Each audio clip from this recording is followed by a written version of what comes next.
linguistic objects, selfish.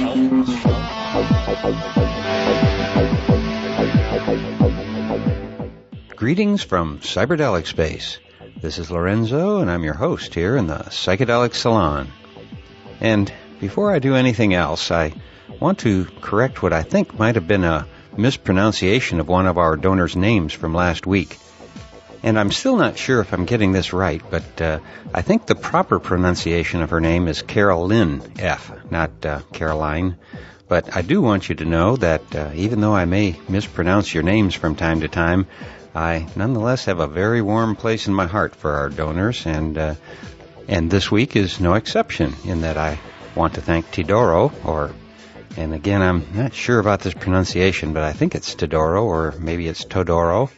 However, I do want you to know that your help in paying the expenses associated with producing these podcasts is very greatly appreciated.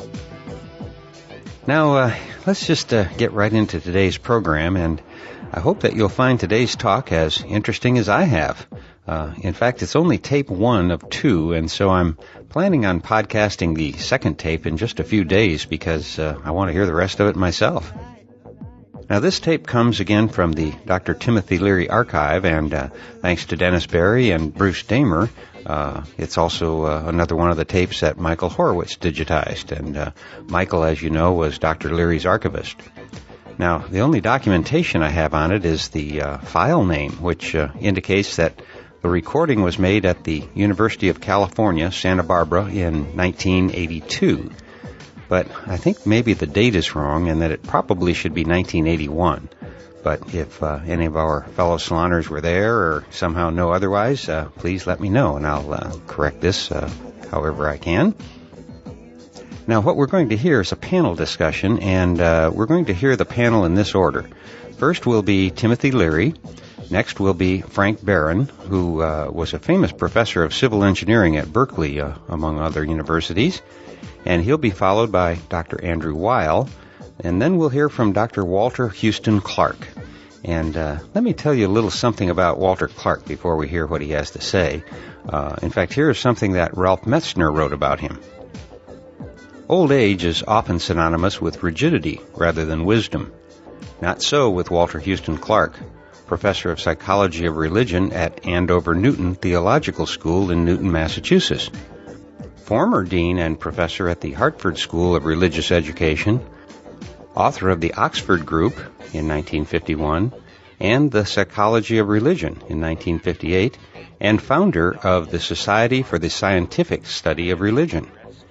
In an article on mysticism as a basic concept in defining the religious self, Professor Clark wrote that, and I quote, "The psychedelic drugs are simply an auxiliary which, used carefully within a religious structure, may assist in mediating an experience which, aside from the presence of the drug, cannot be distinguished psychologically from mysticism.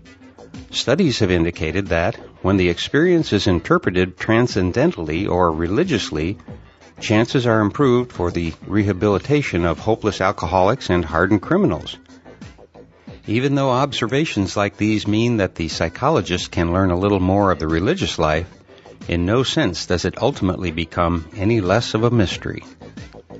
And that is just to give you a little idea of the caliber of person who you'll be hearing from. Back in the day, Dr. Clark was at the pinnacle of the intellectual establishment when it came to the topic of theology, and he was a strong proponent and advocate of our sacred medicines. How bold he was, and how sorely brave men like him and Houston Smith and Alan Watts now seem to be in rather short supply.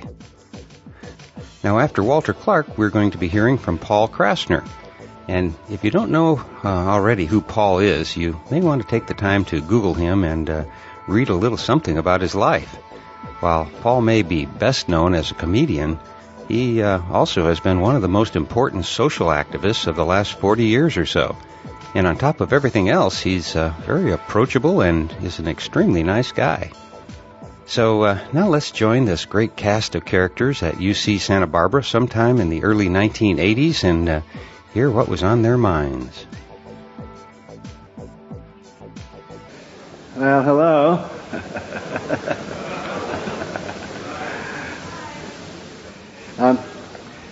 For the next hour or two, we're going to have, I hope, an unending flow of higher intelligences moving around the room and coming up here.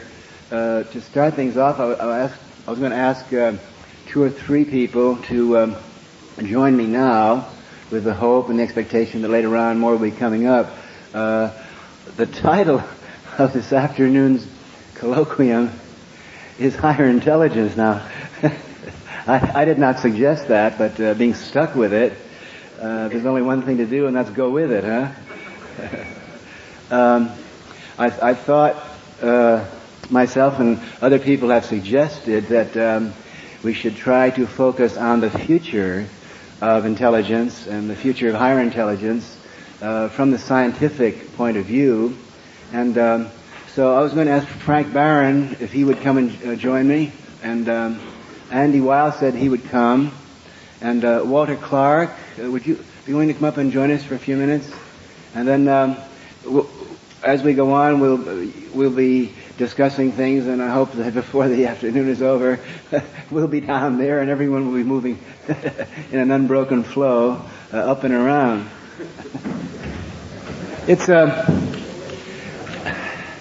I think it's all about the brain, or certainly the brain is the key to consciousness and intelligence. The brain, as we well know, is the taboo organ of the 20th century.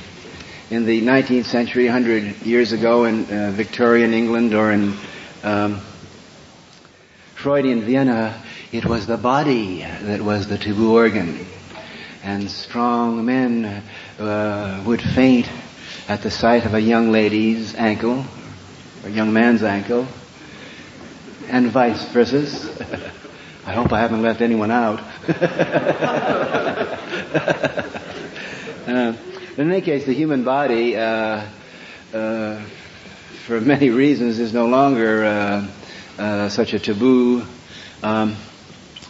situation. Any newsstand, instead of being, it's now unavoidable. You can hardly walk down the streets of any city without seeing pictures of the glorious and wonderful instrument which is called the human body.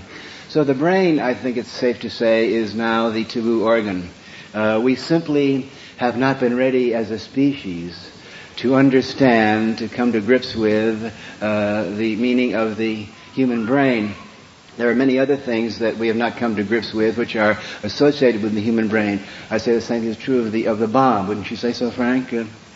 That for the last, it struck many of us that there is quite a correlation between the development, the discovery of mass-produced, easily available, mass consumption brain activators like LSD, coming along exactly at the time when human intelligence and human neurology deciphered the secret of the atom and fissioned the atom and made available for our use or abuse that source of energy.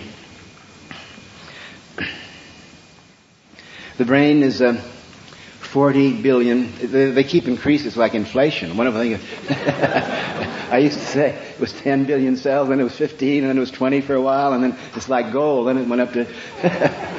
Scientific American said a few months ago that they're actually like the cerebellum itself makes the cortex look like small potatoes. So we are dealing with an instrument which. We do know it has more connections than there are atoms in the universe. The brain, I'm convinced, and I'm sure that very few of you would debate this issue, the brain is a perfect instrument. Unless you have a steel plate in your head or your forehead is less than 2 inches, but the average normal middle class dull person is equipped with essentially a perfect instrument. Now it's the programming, it's the accidental imprinting, it's that creates the conflicts and creates the sufferings and the anguishes and the disillusionments and so forth. But I see no reason why to assume anything different, that the human brain is a perfect instrument, and because we are primitive, superstitious savages, kind of looking at it from the outside, not understanding how to activate it, how to access it, what its dimensions are. We do know, certainly everyone in this room knows, that there are realms and infinities and levels and circuits and spheres of intelligence and perhaps we haven't even dreamed of that reside within the few inches behind our skull, waiting and ready to be accessed when the genetic time has come. And I think that genetic time has come. I have been reading for the last few years a book which I'm sure most or all of you are familiar with. It's The Structure of Scientific Revolutions by Thomas S. Kuhn. Michael Polanyi has also written about this. As a matter of fact, most philosophers of science have been discussing this issue. How does society, or indeed how does a species, handle a new technology, a new discovery, a new paradigm, to use Kuhn's phrase, which is going to change everything? Now, I'm here to tell you, and I'm sure you're ready to agree with me, that it ain't easy to introduce into a jumpy, easily spooked species of domesticated primates in the last 20th century, whose heads have been screwed up for the preceding 2,000 years by the Judeo-Christian Bible, with its, I'm sure most of you know this, but it's always worthwhile to review the amusing fact that the first book of the Judeo-Christian Bible, Genesis, starts off with an evolutionary theory of creation, that everything was created by a man named Jehovah. Naturally, he was a man who admittedly, without any shame, laid it right out. He's a bad-tempered, mean, paranoid, jealous, mafio, capo, condominium owner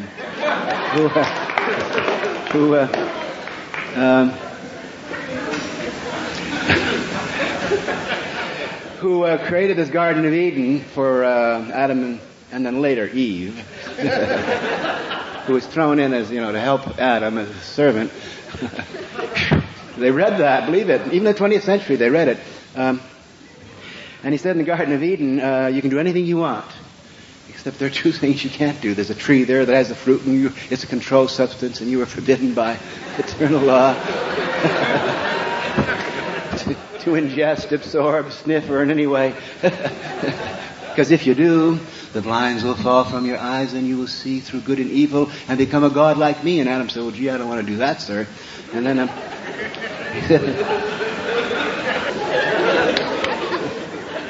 anyway, there's the other tree, which is an FDA, DEA controlled substance, and you're forbidden to touch of that, because if you eat that, you'll become immortal and become a god. And of course, Adam said he didn't want anything to do with transcending good and evil. He knew that would put a lot of people out of business. And he certainly didn't want immortality, because that would really blow the religious thing into a new dimension. As you know, the Judeo-Christian Bible is not very friendly to women, as you probably know. They blamed it all on Eve, didn't they? My theory is that Eve never bought that story right from the beginning. In the middle, the Jehovah jumped in the squad car and back to headquarters. She went over to that tree and she took the fruit, and the rest is history.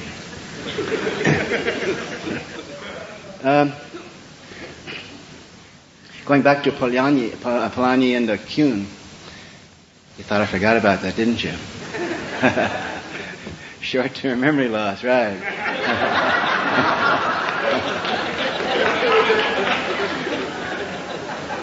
Well, that's just one of goes with the territory, the higher you get and the faster you're moving, you'd say, why'd I come out on this trip anyway? You remember that? Or you've all had the experience, I'm sure, of starting at sunset and, looking at the stars up there or around you, and watching the sunrise in the morning, and having several thousand times solved the riddle of the universe and explained everything. In the morning you forget what it was.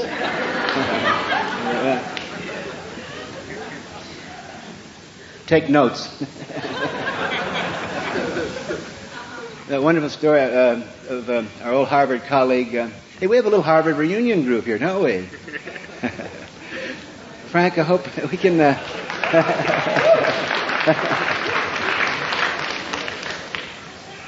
There is a higher intelligence, isn't there? Maybe we can fool around with that Harvard thing we've been talking about. No, not about the old people, not the new stuff. Maybe. I played the right wing in 1962. Right.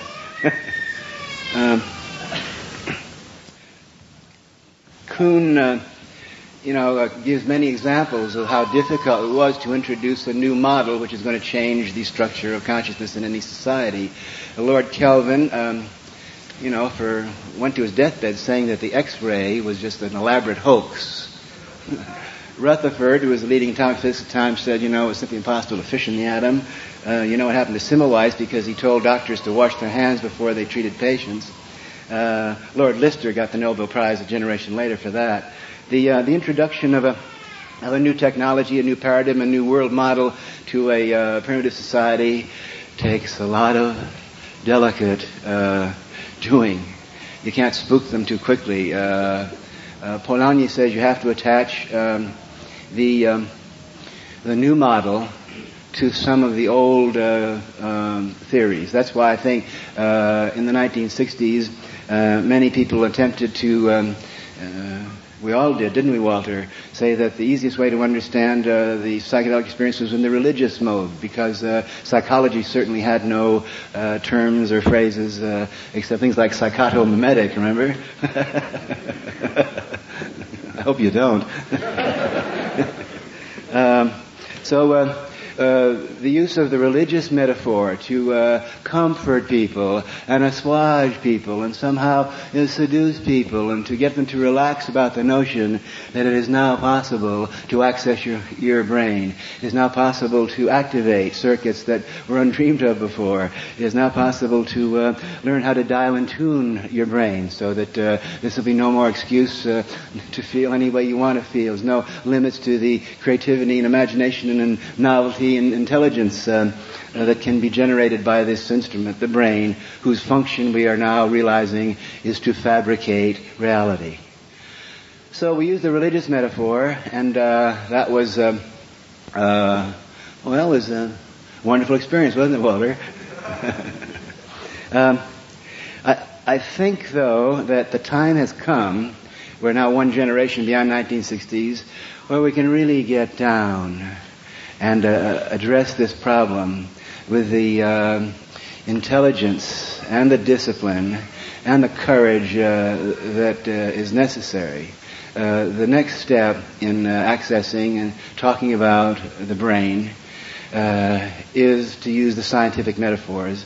And I certainly hope that one of the many wonderful things that will come out of this conference this week is the feeling that of encouragement and support and active participation in more and more scientific studies of the tools for accessing the brain, drugs. Now, I think I simply should say right in the beginning my point of view on drugs. I'm 1,000% pro-dope. I'm not advocating that anyone do any specific thing. The more you understand about the complexities of the brain and the psychopharmaceuticals which activate it, the more cautious, the more careful, the more experimental, the more scientific you are before you rush around activating this instrument. But I think the time has come to be scientific. And the nice thing is that I think that the DNA code or the Gaia intelligence or egg wisdom, or I don't know what name you give her, the person who has designed and created this wonderful adventure with the tools that we have at our access, I think what DNA had in mind at this moment in our revolution was that the first generation after World War II, the first baby boom generation, the greatest generation in human history, the largest of young people that were born in that wonderful position to become more intelligent, in an affluent, secure society like the American society, founded on the principle of individual freedom, individual exploration, frontier thinking, nose-thumbing at authority. I mean, it'll only really happen in a mass level in a place like America at the moment of America's highest moment, or almost highest moment. It was inevitable, too, that the technology that would develop the atomic energy would stumble upon the keys to access the brain. It would be inevitable that the first generation of those who introduced this powerful tool would upset, irritate, offend, alarm, and spook society. It's a wonder that any of us are alive.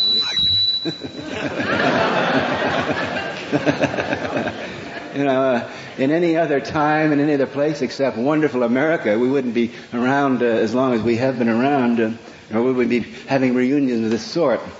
So the time has come to become scientific about drugs. I find it a scandal, a humiliation, an embarrassment to have to say some of the things that we're saying here today, 21 years after we all were there at Harvard. What has the government done? Or what have the pharmaceutical companies done? What has our intellectual community done? They just simply couldn't look the fact in the eye that the human brain can be accessed, dialed, and tuned. Not only has the government and religion and politics and every aspect of our intellectual community done everything in their power to derogate, the taboos surrounding the word drugs, certainly we're so used to it we don't realize how totally insane it is.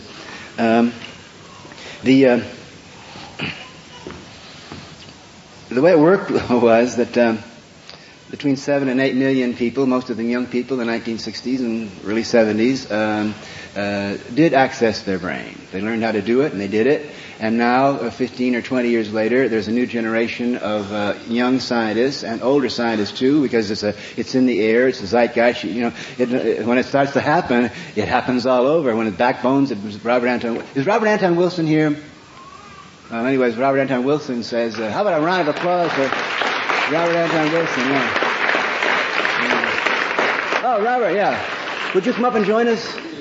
Would you come up and join us? Yeah.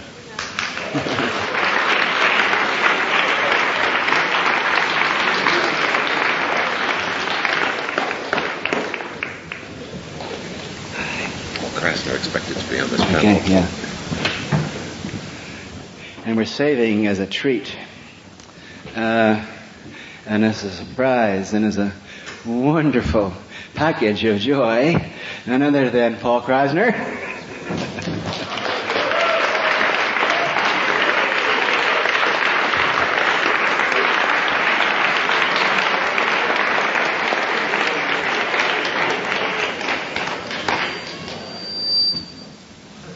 You're doing that, aren't you?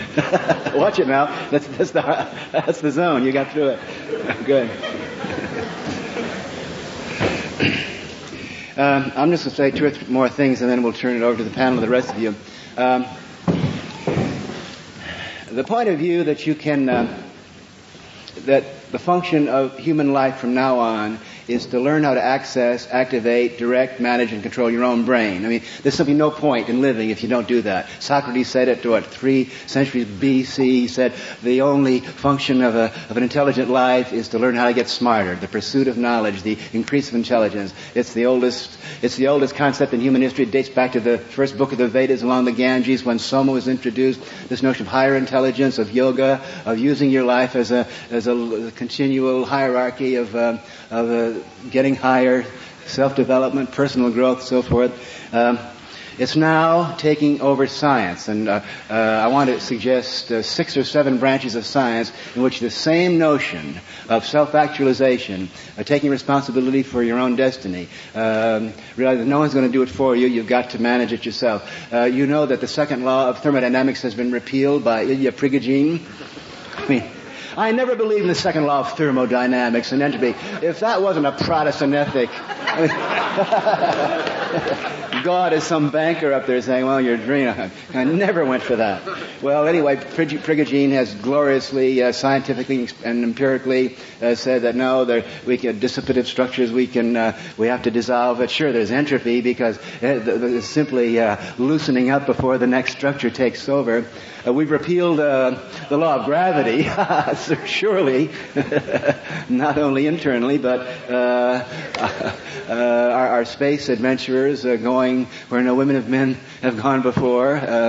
It's no accident that the space movement totally paralleled and correlated with the movement inward. And it's no accident that when the inner movement, the great acid movement kind of went underground for a while, the space movement went underground during Nixon. And it's no accident that now with the space shuttle and the new acid that's around... Okay, we've repealed the law of entropy, so that now we can intelligently dissipate the structures around us and intelligently and harmoniously link up to make better. We have repealed the law of gravity. We're not going to spend the rest of our lives like barnacles and snails crawling along the bottom of this 6,000 mile, we're going to build our own cities in space. The DNA code, recombinant DNA research, the Gaia hypothesis of Lovelock and Margulis, the immunologists who are now learning how to inoculate us against not just typhoid and polio, but things like stupidity, impotency, aggression, and so forth. Our friends in Berkeley and at UCLA are telling us all the time that within 2 to 5 years we'll have a pill or inoculation which will double the human lifespan, so that the death, which has always been the ultimate source of helplessness and pessimism and Judeo-Christian money making, is going to be it's simply dumb and stupid to die. So notice running through the new psychology, humanist psychology, of course the new understanding of drugs, every one of these disciplines, quantum physics, Jack Sarfati and Nick Herbert and the rest of them saying, the universe is exactly what you think it is, so you better think grandly and gloriously and high, wide and handsome. All these sciences are now saying the same thing. It's up to us to step into the driver's seat, as Henry Ford said, in our own machinery and write a new script. So it's going to be science that's going to lead the way. I happen to believe, and I think Paul agrees with me, that if it's not... Yeah, you agree. All right. Then I can say it. If it ain't funny, it's not true.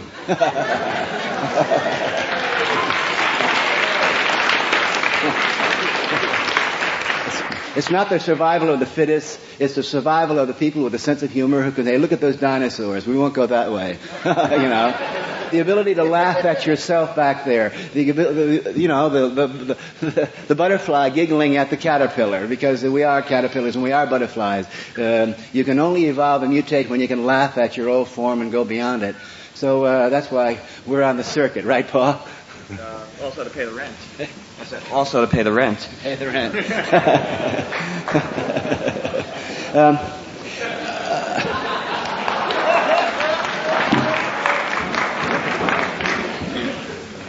I'd like to ask the rest of the panel to come on up, one after each other, and take this wonderful symbiotic community we have here in new and higher and different directions. Frank, you want to start off?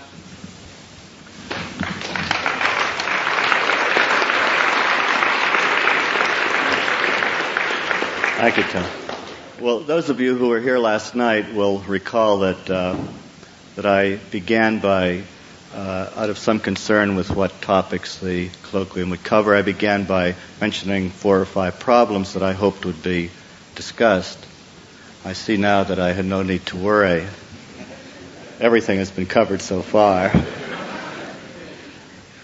Tim, as for your title, the title of this session, Higher Intelligence and Creativity, I have it on good authority that there was a printer's error involved.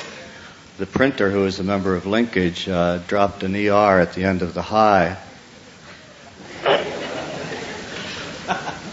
So we have high intelligence and creativity.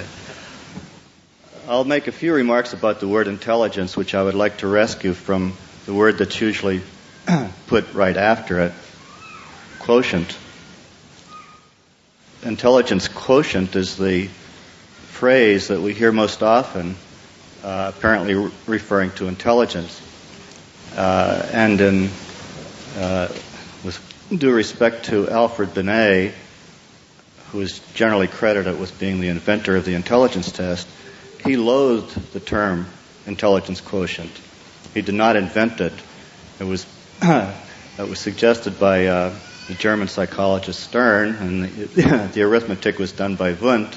And Binet, who was the pioneer in the development of work on creative thinking, regretted that he had yielded to the initial practical request from the French government to develop a method for sorting out students who were beginning the schooling system and who would probably not profit from it.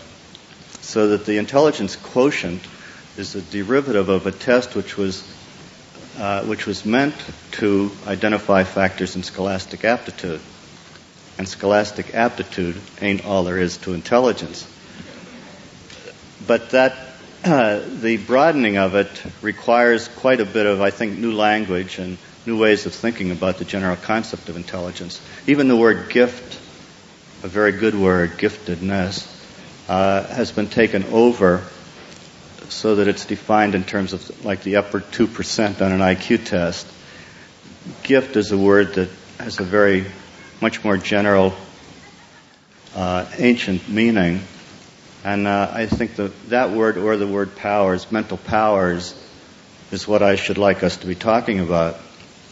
And mental powers include things that, from the very ancient traditions, things that have to do with ecstasy, the leaving of the body, in some of the religious insights, the idea of bilocation, the powers of the Siddha, the yogic powers,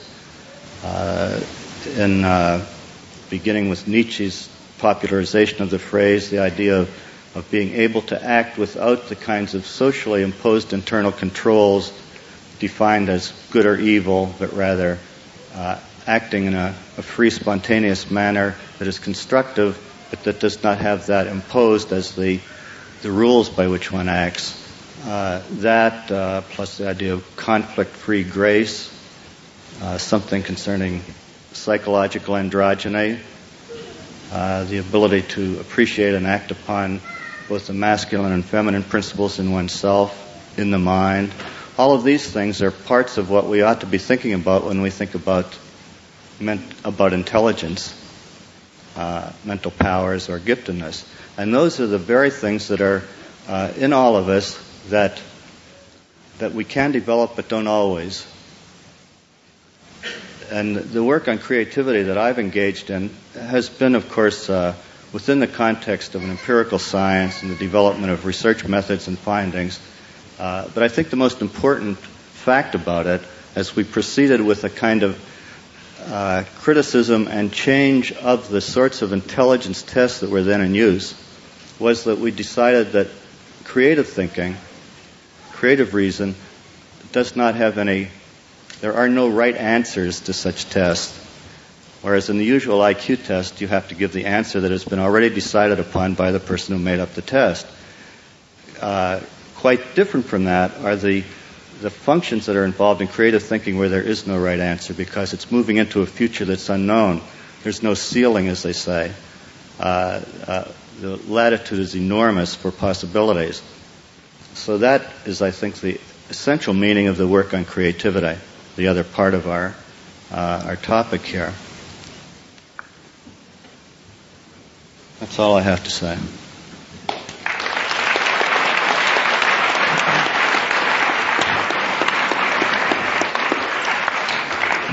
Let me give you a few examples in support of Tim's argument from the field that I fight some of these battles in, clinical medicine. Medicine is deeply conservative. And I see things beginning to happen in medicine today that I think happened in other areas of society in the 60s. And it's both strange and frustrating and funny to watch it happen. And it revolves around this idea of the breakdown of the old model or paradigm and the beginning of a new one which is very difficult for people to accept.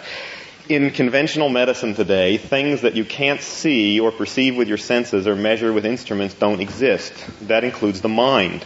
So the mind does not exist for doctors. It's not something that's real, and although it may be given lip service and mentioned here and there in little phrases, it has no real meaning in medical theory or practice. That makes it very difficult for doctors, and this is how paradigms break down, to take account of a number of phenomena that pass before their eyes every day. Now, what do you do if you're attached to an old model and anomalies begin to accumulate that you can't explain? First, you try to explain them with ever more complicated theories, but if they're too big for that, then you try not to look at them, or sweep them under the rug, or pretend that they have no relevance to what you're doing. That is what I see happening all over the place in medicine today. The inability of doctors, for example, to explain why systems of treatment based on theories that make no sense in their terms cure people is one of the most interesting ones, and that's one that's been around for a long time. When homeopathy first came to America, it had tremendous successes. In the 1840s, homeopaths were much better than regular doctors at curing people of major infectious diseases. There were cholera epidemics in the Midwest, for example, and they had much better cure records. That's why large numbers of allopaths began to convert to homeopathy. That scared regular doctors and eventually led to the creation of the AMA. One of the first attacks, organized attacks on homeopathy, the first one really, was a pamphlet written by Oliver Wendell Holmes, who was a professor at Harvard Medical School. And it was called Homeopathy and Its Kindred Delusions. And one of the things he said in that I thought was wonderful, he said the fact that homeopathy cures people shouldn't be admitted as evidence. Because, he said, 90% of patients will get better no matter what you do to them. Now, that's a very interesting statement. I happen to think it's true. It's very interesting.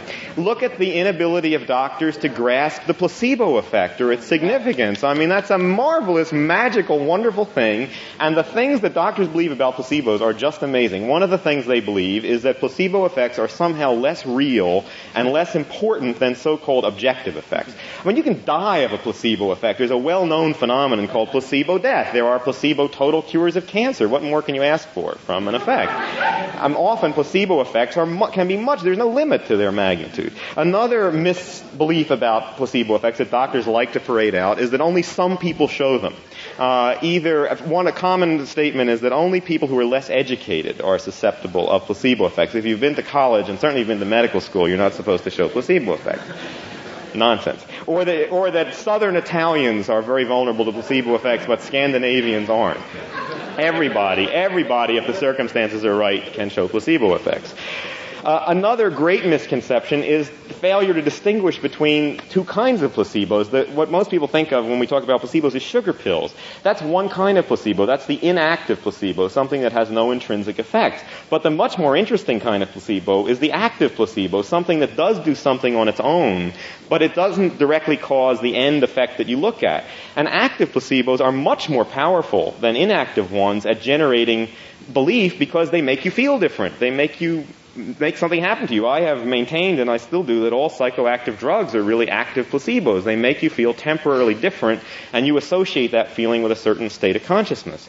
Well, I think most medical procedures are active placebos. The act of walking into a doctor's office is an active placebo. Certainly getting injected is an active placebo, regardless of what's in the syringe. And that can produce major, major effects. I like to tell stories about wart cures. Something that I go around collecting. I have a huge list now of things people do successfully to get rid of warts. And they range from rubbing a cut potato on the wart and then burying it under a certain kind of tree at a certain phase of the moon, to being touched by the neighborhood wart healer.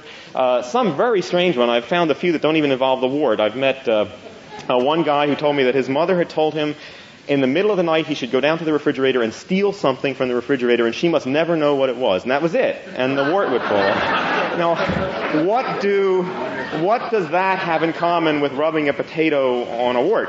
There's no unity there, but there's tremendous unity to the response. Very typically, somebody does one of these things in the afternoon or evening, and the next morning wakes up and the wart falls off and doesn't grow back.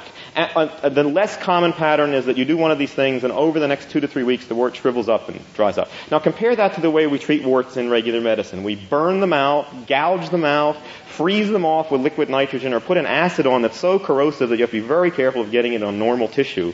And in better than 50% of the instances when we do that kind of treatment, the warts grow back, often multiply. Now, The reason I'm interested, this is a perfect example of what happens when a great big anomaly grows in your paradigm. The wart cures...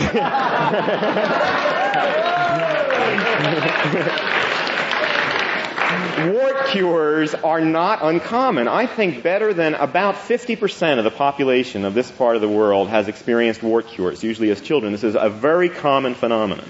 Despite the fact that this is so common and so dramatic, literally in 12 hours, a foreign tissue associated with strange foreign organisms, viruses, very disordered looking tissue growth, disappears, melts away, falls off, and doesn't grow back. No one has researched that. No one has taken that seriously as a question for physiological research. What happens there? The unifying factor is the mind, its belief in what you do. And somehow that gets translated through the nervous system and something happens at the tissue level very dramatically and very fast. If I were in charge of giving out money for cancer research in this country, I would give a big chunk of it to trying to find out what the mechanism of a wart cure is. And the fact that that is not taken seriously is an example of what happens when you cling to a model that doesn't allow for things that are real and important, like the mind, which indeed I think in medicine has been very taboo and very forgotten. And to watch doctors painfully and awkwardly trying to discover the mind in 1981, as I say, is both frustrating and funny, and I suppose ultimately hopeful.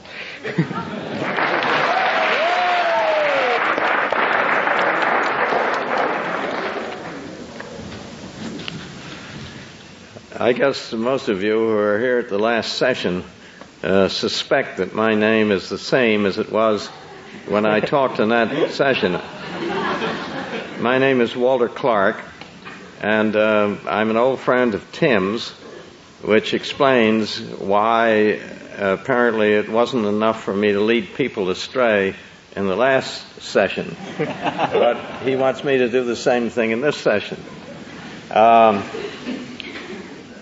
Whenever I'm connected with Tim in any way, I'm reminded of the story about Lincoln and his generals. As most of you know, at the first part of the Civil War, he had a very conservative general by the name of McClellan. And one day, McClellan was giving Lincoln a tour of the defenses of Washington. And they got around behind Washington, and there was a beautifully placed cannon aimed up north. And Lincoln said, well, what was that doing? And McClellan thought for a little bit, and he said, well, he agreed it was very unlikely that the Southerners would attack Washington from the north. But in case they did, they'd be prepared with what was necessary to defend Washington. And Lincoln said it reminded him of a debating society that he used to belong to when he was a struggling attorney on the prairie. And they had this group of people, and they'd get together about once a month and hone their minds and their legal skills by having arguments with one another. And they argued about almost anything. And one time, the thing that they were going to have as the basis for the discussion was the question, why do men have breasts? And Lincoln said that they argued that back and forth, and arguments pro and con were given, and after about 3 hours of that, they came to the solemn conclusion that it was extremely unlikely that a man would ever have a baby. But just in case he did, they would have the means to take care of it. Well, whenever I'm on the platform with Tim, I have to be prepared for practically anything. I would like to tell you just a little bit about a subject that I started to talk about last time, and tell you about some of his work with convicts. Naturally, when he first told me that he was giving psilocybin to convicts, and he had the convicts talking like medieval mystics, I didn't believe him. But he persuaded me, let him introduce to me one of these convicts and or a group of them, and sure enough... Hold up closer, yeah. Okay. Sure enough, Tim was right. He did have these convicts, and some of them were the most dangerous convicts that Massachusetts had. And Tim had them talking like medieval mystics, and not only that, but they were acting that way. I told you the story of the man who had a vision of Jesus Christ and had helped Christ carry his cross towards Calvary. And then afterward, he told me that when the vision faded, he said, I looked out of the window and all my life came before my eyes, and I said, what a waste. Well, of course, this was the turning point in this particular convict's life. They'd been able to do nothing with him. The worse they treated him, the more they disciplined him, the more he affected escapes and difficulties and all the rest, until Tim came along. And he said, he told me that, he said, well, Tim Leary was the first man that he had ever known where he thought this fellow was absolutely on his side. And well, this was the turnaround for this man, and then he went on and influenced his friend, who was another of the bad boys, and he had a religious experience, and pretty soon this group had an organization that they call the what was it? The self-defense group. Self-help group within the walls of the prison. And not only were they doing therapy to themselves, but I sat in on some of these sessions, and I was amazed at how effective these convicts were with one another. Now, if I'd been ahead of one of these sessions, of course, they would have been able to con me like nobody's business. But they couldn't con one another. And when they determined that they were going to go straight, they really meant it. Well, now, after Tim got into a little trouble with Harvard and was dismissed from Harvard without a hearing, whenever my blood pressure gets too low and I want to get it up, I think of that injustice that was perpetrated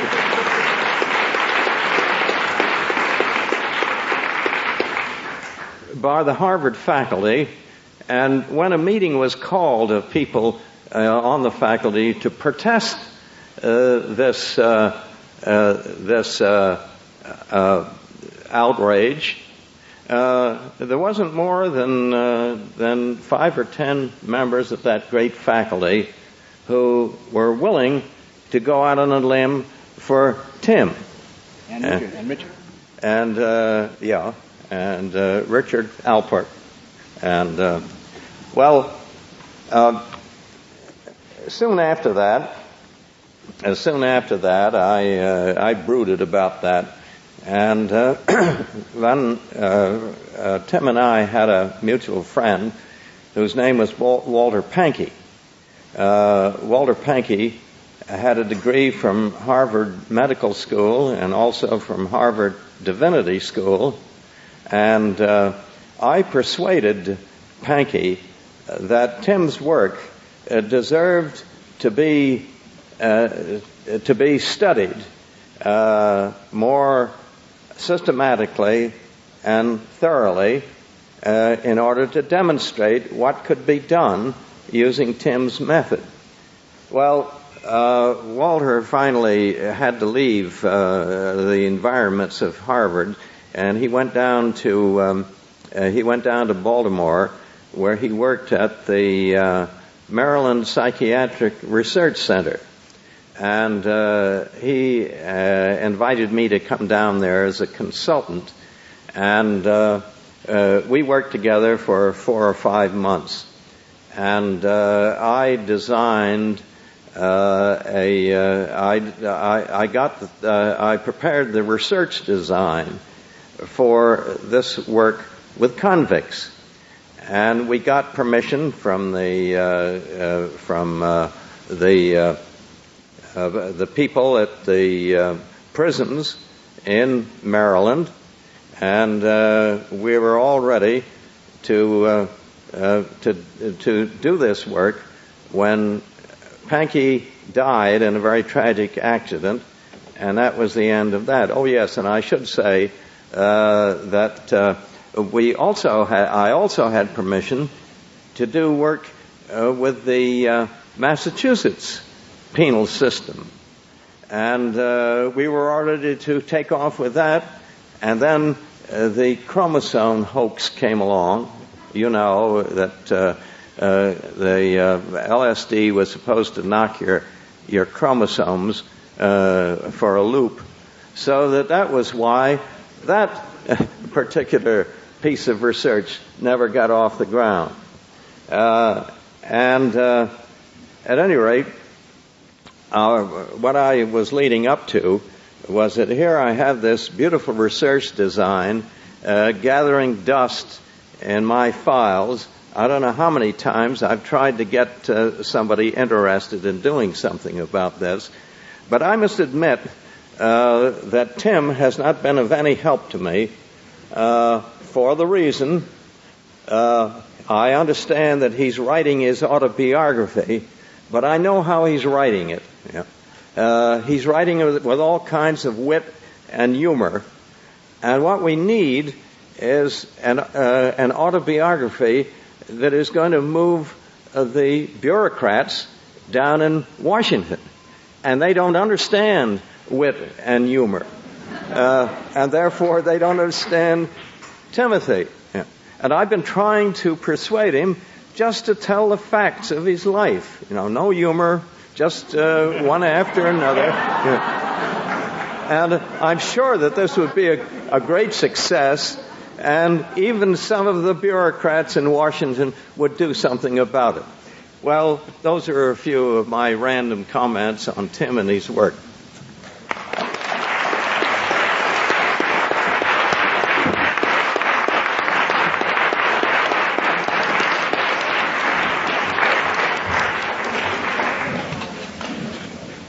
I think I've OD'd on cosmic consciousness. Where is Carl Sagan now that we need him? The Barry Manilow of science.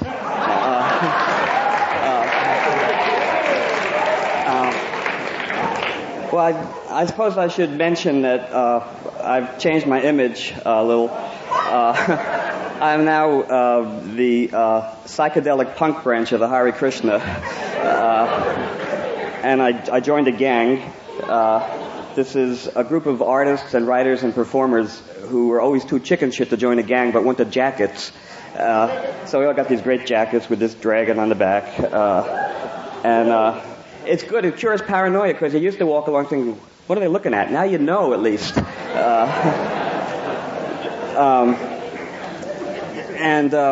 We have a tough Latin-sounding name, the Artista. And every gang member has their own gang name on it. Mine is Rumple Foreskin. I tried to get listed in the San Francisco phone book as Rumple Foreskin, and they gave me a very difficult time. went all the way up the hierarchy and got an executive who said, we can list you as Foreskin Rumpel. But I refused to compromise. It wasn't the same. That would be like, how would you list Liberace as Achi Liber? It's not the same. Well, we're supposed to talk here about why we're hopeful and optimistic. The main reason I am is because of severely damaged chromosomes.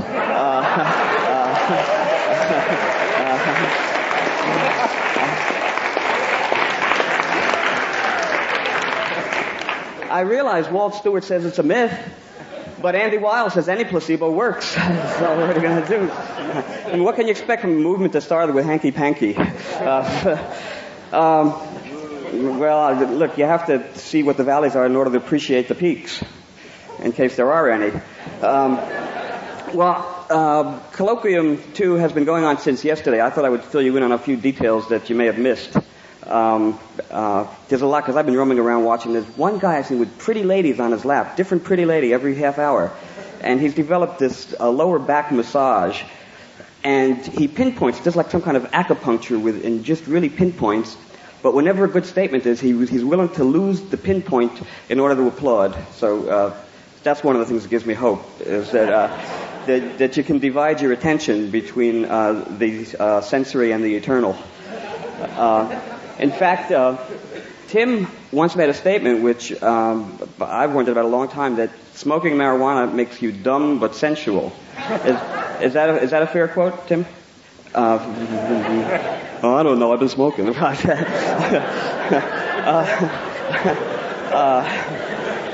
Well, one of the things I had last night, they had a researcher who was trying to test this out. They did this with Canadian mice. Half of them were given marijuana to smoke and half of them weren't. Then all of them were injected with cancer. Now, the half that were still intelligent, because they hadn't smoked grass, volunteered for the Laetrile experiments. And the other half went out and got laid. And both groups got cured. See?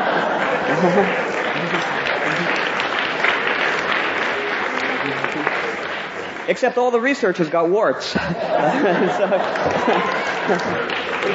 They always think it's a happy ending that something pops in there. Last night there was a discussion of how you could be conscious with everything and still have Kundalini.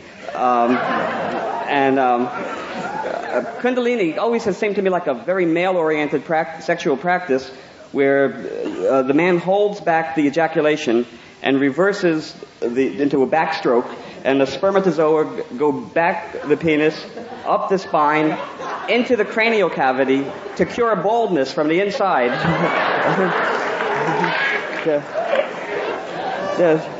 There was one group here. It's a new cult. They derive their entire theology from Celestial Seasonings tea bag boxes.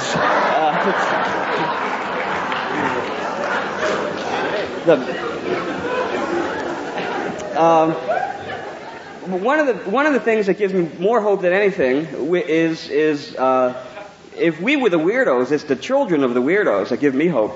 I was in Minneapolis a couple of weeks ago, and I met a woman who had a 10-year-old daughter who noticed sexism in a TV commercial that the mother hadn't noticed. A 10-year-old girl said it was a beer commercial for Rondo Beer, and it had a man athlete come in, and he drinks his beer, and he crushes his beer can. A woman comes in, drinks her beer, and doesn't crush the can. And the 10-year-old girl was perceptive enough to notice that and know the implications of it. So that's one of the things that gives me hope. That kind of consciousness. I also met a 6-year-old hash dealer. That gives me... This wasn't in America, though. It was in Woodstock.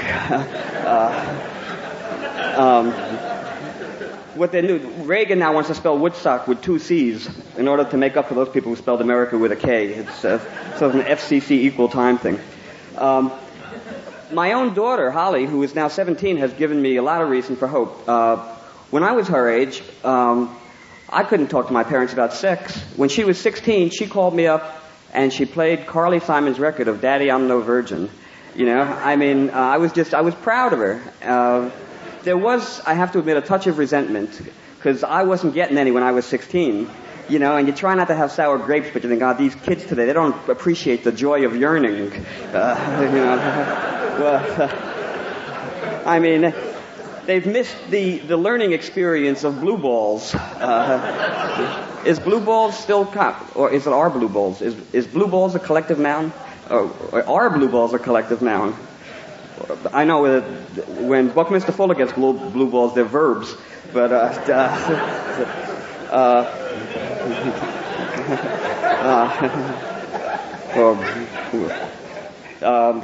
where was I? Oh, okay. So my daughter Holly is just graduated high school, and they had a drug rehabilitation crew come to her class to try and warn the kids about dangers. And the kids are very sophisticated, but the people from drug rehab have to be very gung-ho so they can stay out of jail. So, and the kids know that, so they kind of play along with them. You know, they hear about these tests that not only, I guess that's the second step after what Walt Stewart said. If males have breasts in case they're going to have a baby, and smoking marijuana can give a male a breast, maybe this is another portent, you know, or else it could cut down on sexual harassment in the office. Just, you know, take a letter while I just fondle myself. I keep forgetting, is it the right brain that makes the left nipple erect? Or I always get a headache when I try to remember that shit. Do you know what the mounds of Montgomery are? See, this is an intelligent audience. Where is higher intelligence? Do you know what the mounds of Montgomery are? I mean, it's not a situation comedy, you know, the mounds of Montgomery. It's, you know, your nipples. That's a rhetorical question. Don't introduce yourselves. And around the nipples is the aureola, the shady part. Those little bumps are the mounds of Montgomery. I mean, you should know them. Talk to them. They have personalities. You should have mounds of Montgomery consciousness. I'll bet you know what Bartholin's glands are. That's amazing. It's, you know, the female love lubricant. There was a pre-med student named Pete Bartholin who was in the movies with his girlfriend. He said, boy, you're juicy. And then he thought, I could get this named after me. What better scientific recognition could you get? Do you know what temesis is? Temesis? How is it pronounced, do you know? It's a medical term for when you've just shat, but you still think you have to shit some more. There's an actual term for that. Okay, I'll just. Am I practicing temesis up here, or? Oh, okay. All right. So these drug rehabilitation people come and they warn the kids. They say, you know, if you go home, your parents know you've been smoking dope. They can tell your pupils are dilated, your speech is slurred, you have short-term memory loss. And the kids say, what about if you go home and your parents are zonked out? You know, your father is speaking slurred and giggling a lot. And you say, hey, Mom, and she says, huh? She's forgotten her name as well as her role. And they admit this is a problem. They try to give the kids warnings. So how many of you kids here take Quaaludes? About 6 or 7 kids have, but they can't raise their hands. So he says, if you smoke a joint 3 days after you've taken Quaalude, you'll get the effects of the Quaalude again. So, you know, it's like 1984. It was meant as a warning, and people take it as a blueprint. You know? So these kids write down, okay, like a homework assignment, 3 days, so Quaalude, try it out. Day 1, and they just test it out. There was one kid there who asked if silver rectangles was good acid. Now, the drug rehab people had heard of Orange Sunshine, which was a tab, and Green Pyramid, which was a jellied substance with the acid injected. They had not heard of silver rectangles until one kid confessed that it was from, library books. They have this little metal strip, sort of, which has been electronically treated so that if you go through a metal detector, it beeps to show that you've been shoplifting. And so a kid had been given those out, and that's what it was, except he was tripping from the placebo effect. And so the kids took him down to the library after when the bell rang, and he kept pretending he was stealing books and then going through, and it would beep. And they finally got completely undressed and walked through, and it beeped, so they called in a repair people to take care of the machine. Okay, let me tell you my favorite story about the reason to be optimistic, and then I will turn the proceedings back to Tim Leary. This happened a few years ago at the University of Kansas. There was a panel discussion, and on it, the panel were Ken Kesey, myself, Max Lerner, who they got from Rent a Liberal, and and probably when he tells it, he says they got us from Rent a Weirdo, so it balances out. And there was also a Chicano professor from the university on the panel. Now, at the end of the panel, there were questions. There was a microphone, and people would come up to ask questions, and people would answer them.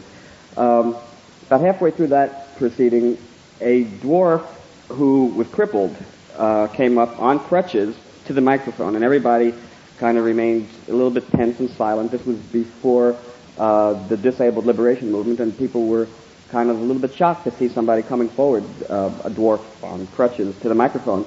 And he started lambasting the panel and saying, I, for one, resent the pessimism that I've heard coming from this panel. I don't like that negativity. I read a lot of papers in the underground and the overground. I speak to a lot of people on the phone. I know that bartering is beginning to become popular even in the middle class. I see food co-ops developing. I see people fighting City Hall on every possible imaginative level.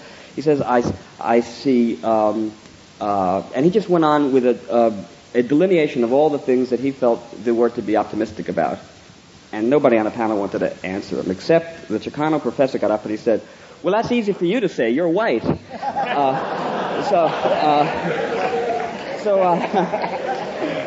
I always try to remember that, moments of optimism. So I'll leave you now with the good news and the bad news. The bad news is, if you see the Bulletin of Atomic Scientists, they have this clock that they put on the cover periodically, which is the doomsday clock, which tells you how many minutes we have to go according to some time scale that only they know represents.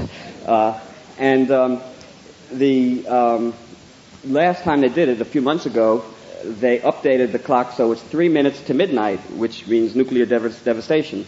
That's the bad news. The good news is that scientists are just like the rest of us. They always set their clocks 10 minutes ahead. So we have that grace period. Thank you.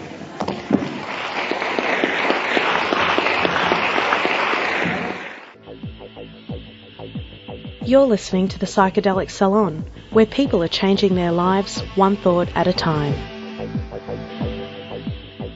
As much as I want to hear the rest of this panel discussion right now, I'm afraid that we're going to have to wait for the next podcast to hear it, as we're already over time for today's program. But since I want to hear the rest of it myself as much as you do, I'll get my next podcast out in the next few days. At least that's my intention. I have to warn you, however, that I work in a place that's called Haggerty's Fancy. And that means that I more or less wind up doing whatever strikes my fancy on any given day. Not a bad place to work, all things considered. So I'm going to bring this to an early end today and save my comments for the conclusion of the panel discussion that we've been listening to. But there are a couple of quick announcements that I want to pass along first. One is about Earth Dance, and as you no doubt know, on this coming September 26th, Earth Dance will be held at over 300 locations in more than 60 countries. It's an important event in the tribe's annual calendar, and there's most likely one that will be close to where you live. So if you can, surf on over to earthdance.org and find a location near you. Who knows, you may even find some of the others there.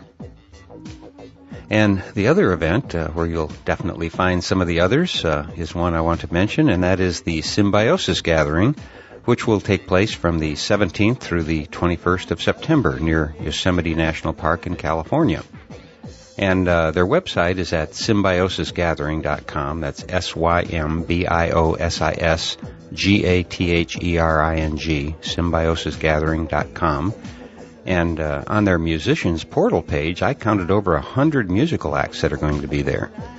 And on the hot air front, or I guess I should say on the intellectual front, you're going to be able to hear from people like Allison and Alex Gray, Starhawk, the physicist Freehoff Capra, Daniel Pinchbeck, and you'll even get a few words from yours truly, because I'll be there as well. So it looks to be a fantastic event, and I hope that I see you there.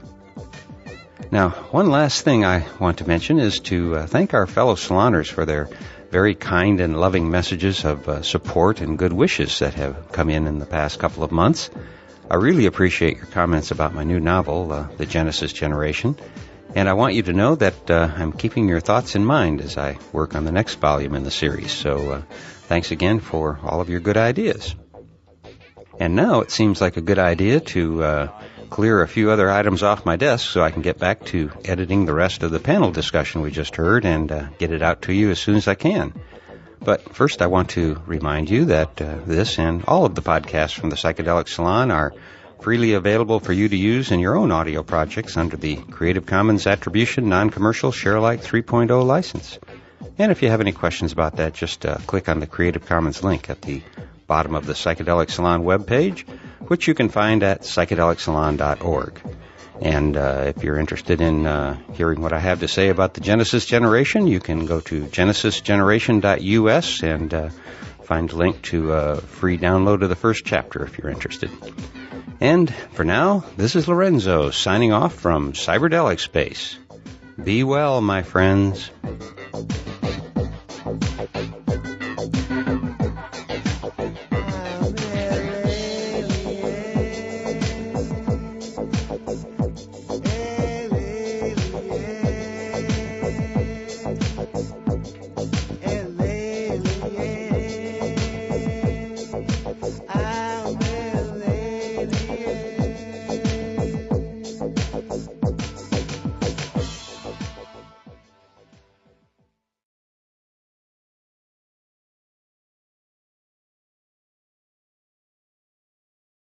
In just a few days because I want to hear the rest of it myself. Now this tape comes again from the Dr. Timothy Leary archive, and thanks to Dennis Berry and Bruce Damer, it's also another one of the tapes that Michael Horowitz digitized, and Michael, as you know, was Dr. Leary's archivist. Now the only documentation I have on it is the file name, which indicates that the recording was made at the University of California, Santa Barbara in 1982. But I think maybe the date is wrong and that it probably should be 1981. But if any of our fellow saloners were there or somehow know otherwise, please let me know and I'll correct this however I can. Now what we're going to hear is a panel discussion, and we're going to hear the panel in this order. First will be Timothy Leary.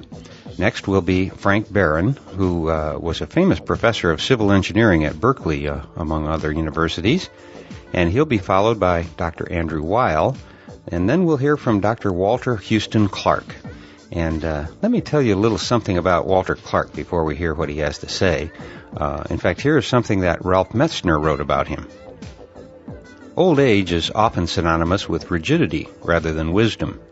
Not so with Walter Houston Clark, professor of psychology of religion at Andover Newton Theological School in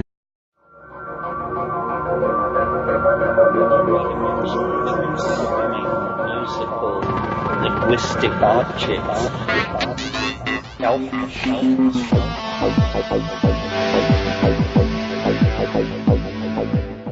Greetings from Cyberdelic Space. This is Lorenzo, and I'm your host here in the Psychedelic Salon. And before I do anything else, I want to correct what I think might have been a mispronunciation of one of our donors' names from last week. And I'm still not sure if I'm getting this right, but I think the proper pronunciation of her name is Carolyn F., not Caroline. But I do want you to know that even though I may mispronounce your names from time to time, I nonetheless have a very warm place in my heart for our donors, and this week is no exception in that I want to thank Tidoro, and again, I'm not sure about this pronunciation, but I think it's Tidoro, or maybe it's Todoro. However, I do want you to know that your help in paying the expenses associated with producing these podcasts is very greatly appreciated. Now, let's just get right into today's program, and I hope that you'll find today's talk as interesting as I have. In fact, it's only tape 1 of 2, and so I'm planning on podcasting the second tape. Like him and Houston Smith and Alan Watts now seem to be in rather short supply. Now, after Walter Clark, we're going to be hearing from Paul Krasner.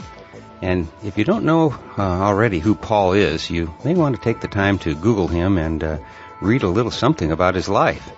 While Paul may be best known as a comedian, He also has been one of the most important social activists of the last 40 years or so. And on top of everything else, he's very approachable and is an extremely nice guy. So now let's join this great cast of characters at UC Santa Barbara sometime in the early 1980s and hear what was on their minds. Well, hello.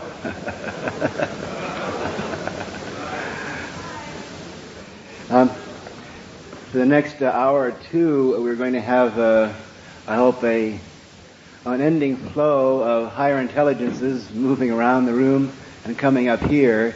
To start things off, I was going to ask 2 or 3 people to join me now with the hope and the expectation that later on more will be coming up. The title of this afternoon's colloquium is Higher Intelligence. Now, I did not suggest that, but being stuck with it, there's only one thing to do, and that's go with it, huh? I thought myself and other people have suggested that we should try to focus on the future of intelligence and the future of higher intelligence from the scientific point of view. And so I was going to ask Frank Barron if he would come and join me. And Andy Weil said he would come. And Walter Clark, would you be willing to come up and join us for a few minutes? And then as we go on, we'll be discussing things, and I hope that before the afternoon is over, we'll be down there and everyone will be moving in an unbroken flow up and around.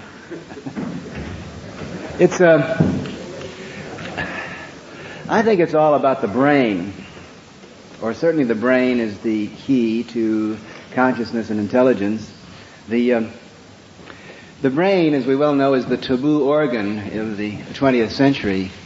In the 19th century, 100 years ago in Victorian England or in Freudian Vienna, it was the body that was the taboo organ. And strong men would faint at the sight of a young lady's ankle. Newton, Massachusetts. Former dean and professor at the Hartford School of Religious Education, author of the Oxford Group in 1951, and The Psychology of Religion in 1958, and founder of the Society for the Scientific Study of Religion. In an article on mysticism as a basic concept in defining the religious self, Professor Clark wrote that, and I quote, "The psychedelic drugs are simply an auxiliary which, used carefully within a religious structure, may assist in mediating an experience which, aside from the presence of the drug, cannot be distinguished psychologically from mysticism. Studies have indicated that, when the experience is interpreted transcendentally or religiously, chances are improved for the rehabilitation of hopeless alcoholics and hardened criminals. Even though observations like these mean that the psychologist can learn a little more of the religious life, in no sense does it ultimately become any less of a mystery." And that is just to give you a little idea of the caliber of person who you'll be hearing from. Back in the day, Dr. Clark was at the pinnacle of the intellectual establishment when it came to the topic of theology, and he was a strong proponent and advocate of our sacred medicines. How bold he was, and how sorely brave men